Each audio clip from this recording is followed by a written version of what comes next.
Indigenous Peoples' Rights Act of 1997 is an act to recognize, protect, and promote the rights of indigenous cultural communities or indigenous peoples, creating a national commission on indigenous peoples, establishing implementing mechanism, appropriating funds, therefore, and for other purposes. Gusto ko pong maging hihemplo sa mga katutubo kong Alangan tribes na maging pangunahin na dapat nilang gayahin.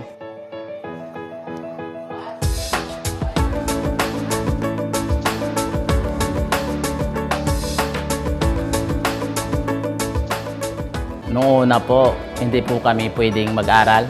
Unang-una dahil binabawal ng mga magulang namin, ng mga kalululuhan namin. Dumating po yung mga misyonary, po mga guro pong nagtuturo. So doon ko po lumabas yung kaisipan na kailangan makatapos ng pag-aaral. Education is recognized as both a human right in itself and an indispensable means of realizing other human rights and fundamental freedoms. It is a gateway by which economically and socially marginalized peoples can lift themselves out of poverty and obtain the means to participate fully in their communities. Education is increasingly recognized as one of the best long-term financial and social investments countries can make. Appropriate education enables indigenous children and adult learners to exercise and enjoy economic, social, and cultural rights. It also strengthens their ability to exercise their civil rights so they can influence political policy processes for enhanced protection of their human rights. Education is therefore a vital means for enjoyment, maintenance, and transmissions of indigenous cultures, languages, traditions, and traditional knowledge, as well as a vehicle for individual empowerment and agency. The right to education is internationally and globally recognized to bring about changes in the world and among individuals. It is a right not only for those who can afford to pay for a good quality education, but by anyone regardless of the language or religion, whatever the color of skin and circumstances of birth or social origin, notwithstanding opinions, political inclinations, and economic condition.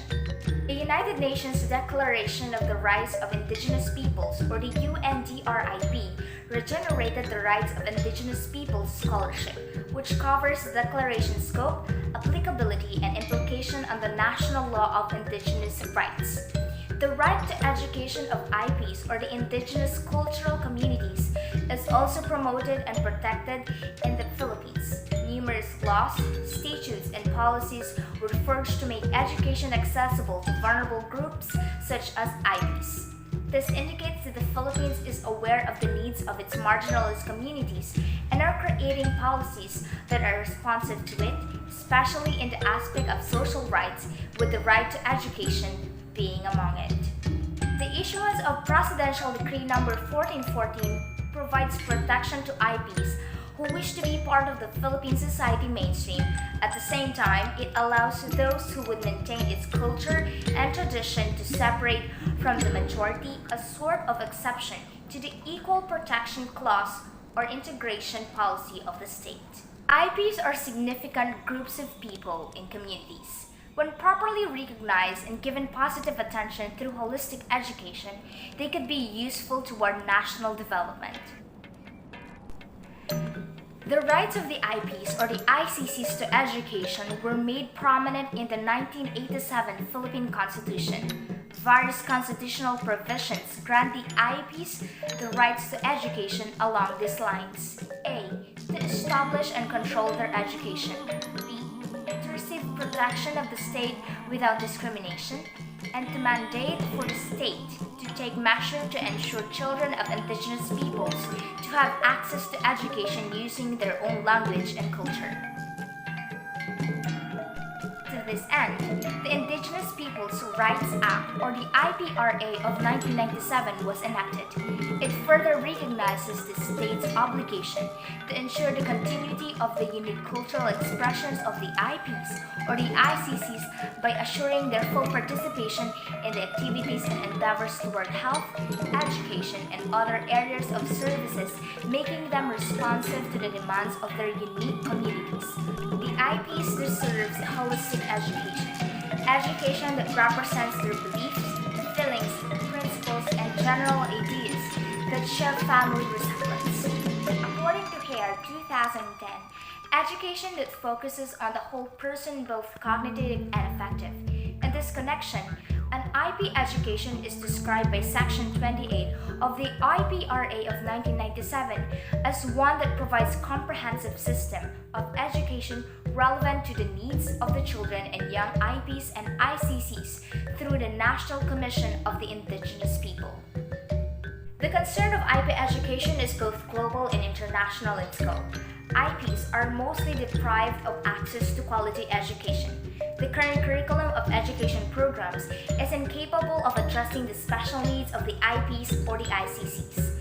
Despite the reality that very few Indigenous students can do well in the education methods that do not consider the uniqueness of Indigenous culture, the system of culture or education still assumes universality of application, disregarding the distinctive nature of IP students' cultural orientation and social experiences. In the Philippines, instructors are usually encouraged and advised to be creative in their methods of teaching to effectively connect with IPs or ICCs and respond to the demand of the Section 30 of the IPRA of 1997, which states that equal access to various cultural opportunities to the ICs or the IPs must be provided through the mechanisms of the educational system. This includes scholarship grants, right to use their language, and methods appropriate to their cultural orientation. The Philippine government, through the Department of Education, also welcomes change and responds to the needs of the IPs and ICCs. The DepEd crafted Indigenous Peoples Education Curriculum Framework and recognition of the right of IPs to culturally rooted and responsive basic education. It aims to give guidance to educational institutions and programs as they work with Indigenous communities in making them understand the K-12 curriculum based on each IP community's social and educational context. In the new curriculum, a mother tongue-based multilingual education is implemented which considers the vernacular language of the students. This reinforces and supplements the Indigenous knowledge systems and practices and Indigenous learning systems. It is likewise necessary for the IPED to institutionalize partnership between IP communities and the respective schools, learning programs that cater them. This can be attained by conducting sustainable community dialogues and engagements, which could ensure the active participation of IP communities in the inclusion of their IKSPs and ILP or ILS in the basic education curriculum, thus consistent with the IPRA of 1997 and UNRIP. The role of RA number 8371 in the implementation of inclusive education.